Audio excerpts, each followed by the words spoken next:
brothers. Good bar fight. Yeah. So they used to own the Carpenter's Arms, and it's supposed to be a bit gangstery because he's a... Oh, that's cool. Yeah. Oh, I see that. Mm-hmm. That's sweet. I thought that was very interesting. And I have some facts that I just saw. Okay, Megan can attest. My note making looks like a maniac's is scribbling. I actually like it when you write in all caps because I can read those. So I have all like pages, and I have pages on my computer and in my notebook. But I have a couple cool things. So David Leitch is a huge fan of 13 Assassins, the Takashi Miike film, which is one of Meg's and my favorite action films ever made. I mean, It was the first DVD I bought because you told me to. Oh my! Yeah, isn't it incredible? Is it not? Fantastic. Yeah, I mean, so good. I've been pushing that movie since 2011. For 10 years I've been pushing that movie on everybody I see.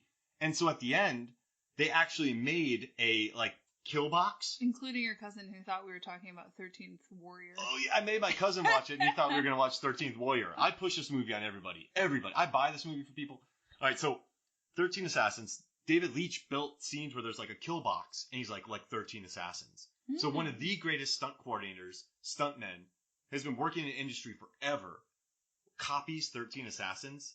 That's like the proudest. I feel like a proud parent, and I didn't even direct this movie. It's good. It's like right. So what did you think about the movie, Adam? When I told you to buy it, did it live up to the hype? Yeah, no. So I bought it as almost payment because I made you watch Steel Dawn. I made you watch Youngblood, mm-hmm. and I made you watch Knight Riders. Yep. So I was like, I owe this guy something, and I also like really respect like your taste in movies and whatnot. So I was like, oh, I walked into a Giant Tiger and I saw it there, and it was in the bin. And I was like, what are the odds? And so I picked it up and I came home and I watched it. And the whole time I was like, I was sad because I wasn't watching it with you, Mark. Aww. I was like, this is great, but it'd be better. You know what? Like when you love a movie and you watch it with somebody and you get to see them experience it. Yeah, that'd have been awesome. That's what I wanted in my life. Well, when everything breaks out, man, what'd you think?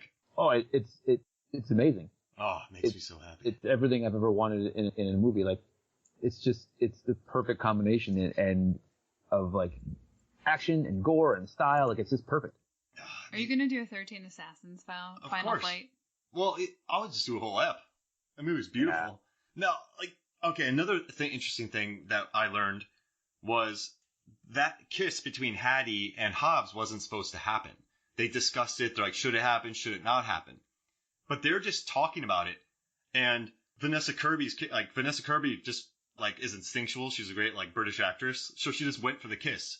Like The Rock didn't know it was coming. She just kind of sensed it. And so she did it because she sensed the moment. And there's several moments in this film that she improvised on this. And I don't know, I dig that. Like, I like that she went for it. She seems like a wild card actress anyway. I liked her a lot in Fallout.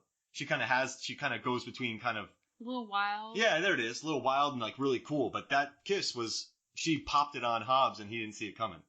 I want to say this, and Megan, I apologize if this offends you. Right from the get-go, like, I'm sorry if this is... But I think that... Well, now I'm curious. I think that in a situation, like later on in her life, if she was telling her grandkids, she was, yeah, I was on this movie scene, and I had a chance to kiss The Rock, and I didn't. I think that would be upsetting to, like, for generations to come. I think if you have the opportunity, you gotta take it. You gotta smooch The Rock? I mean, if you're an actor, I guess that's part of your life. That's your job, yeah. Yeah, why not? Yeah. And then also, when she spit into Idris's face, that was improvised. Oh, I'm sure he loved that. Okay. Yeah, he didn't... Leitch didn't talk about the aftermath of that. Interesting. Now, how did you guys feel about the speech where he's like, if she chooses to climb this mountain... Oh, Mark hates that. Oh, I don't like that scene. It drove me nuts. I was like, this feels out of place. It's very regressive. And then he's like, if she wants to do the horizontal Hulu sexy time, like... So, my take It's very regressive. And Megan and I had this talk on a walk, right? It's out of place, like Adam said, but I think really what they're doing is they just are shit-talking each other to bother each other. So I don't know that he truly means it. Like, I don't believe he means it. I think he's trying to bother Shaw. Yeah. It was bothering by being Adam. an ass. That's what it was doing. Yeah, well, it is. It's bothersome. No one likes that kind of talk. And it bothered Adam. It bothered Mark. And I guess... they use that word worrisome, but I think it's just more like he used the word horizontal Hulu sexy time if she wants to climb. He's like speaking for her, and it just felt very like 1980s regressive. And I didn't like it. In a character who prides himself on being very likable, it was the most unlikable thing that happened in the movie. Yeah, that's a very good point. Yeah, that's Megan. We had to talk about this Megan and I take walks, and we had this conversation about when we were prepping for this podcast. Like, I don't know, that's the one scene because I don't like that he's speaking for her. Like, no, it reminds me of high school locker talk. Yeah, I mean, and there is a decent amount of that. Like, he uses the whoop ass thing. And then, like, I would drag my balls, like, it's like dragging my balls through broken glass. Like, they're Do you think opening a can of whoop-ass was a shot on Stone Cold Steve Austin? Wait, I thought whoop-ass was The Rock's. No, that was Stone Cold. Oh, maybe it was an homage, because they're still friends, right? Oh, yeah, they're buds. Yeah, so, I mean, I think he just references buddy. And it's kind of like that phrase is in the lexicon now, I would say. But they do that, though, like... Oh, no, you know what else I didn't like? There's a lot of shit talking. I don't like when Dwayne Johnson's like, yeah, I'll get with your mom later. And it's like, come on, dude. Like, that's, like, if Statham said that to Hobbs, like, that would have been kind of messed up. But Statham's humor is more about, like, Statham's like, oh, that shirt's too tight on you. Or you're stupid. Right. Like, oh, that is such a funny scene. And Hobbs gets visually, like, when you see him, he gets very uncomfortable. Sometimes in this movie... When they're in...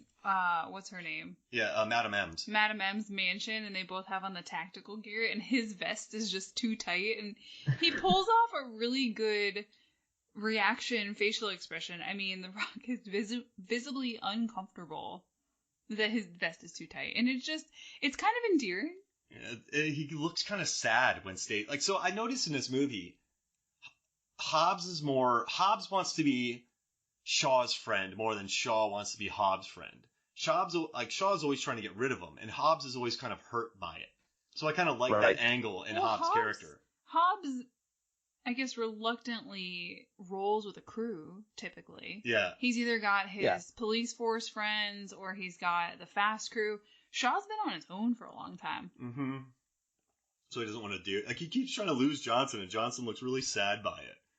It makes me happy. And they got away... they got away with saying 3 F-bombs in this movie. So they got away with saying 2 because Statham and Johnson said it at the same time. And then the third one, they put the spider, like they broke the glass and they put spider glass, and then that's when he said the third one, when he mouthed it, he mouthed it in front of the broken glass that looked like a spider's web. So they got away with saying more than 1 F-bomb in this movie very tactically. That's interesting. You know what the best getting away with F-bomb is in the world? X-Men, First Class. No. Oh, what? Powerpuff Girls, the movie. Wait, what? There's an F-bomb in that? Well, sort of.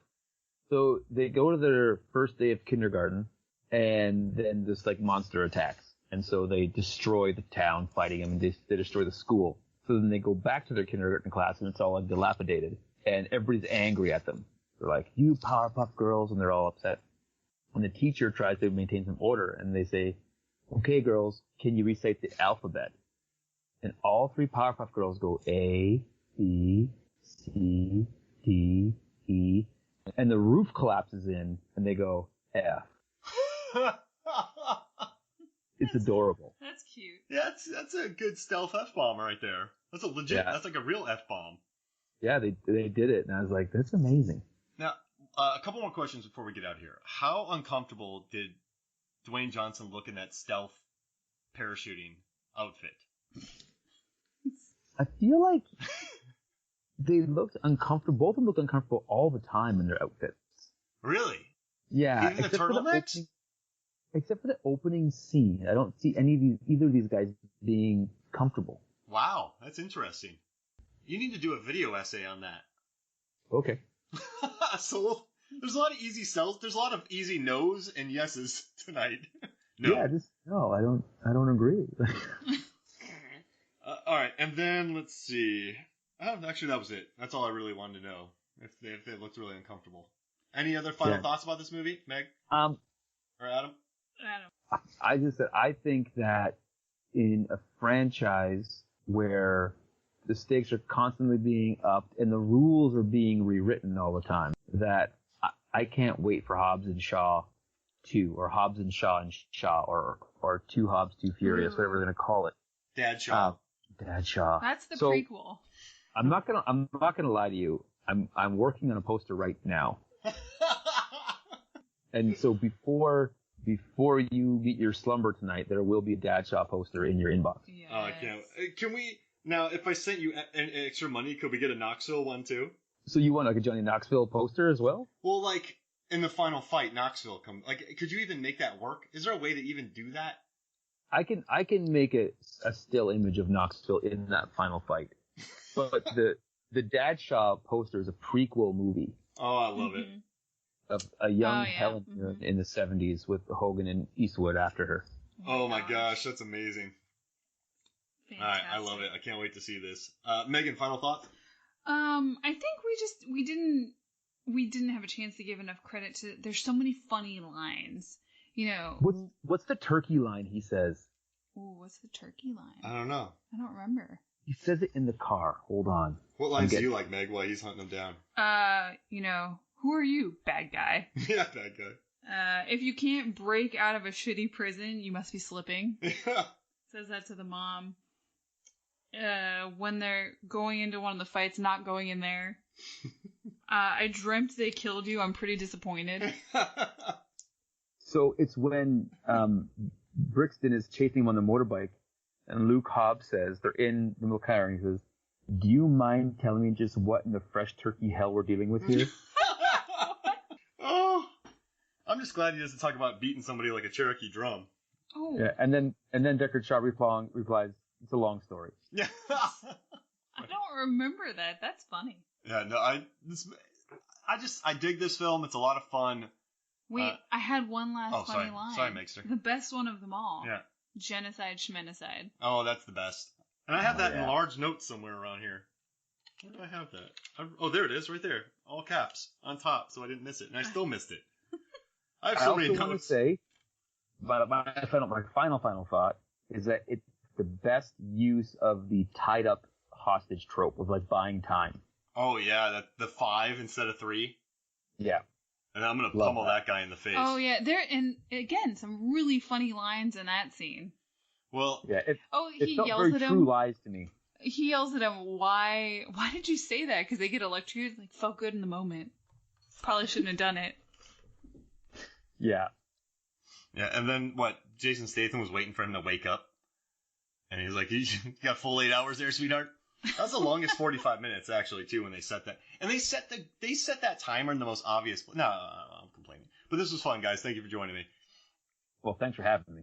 Yeah, thanks for letting us just go all over. This is a Wild and Willy episode. It was a lot of fun. Yeah, this is fun.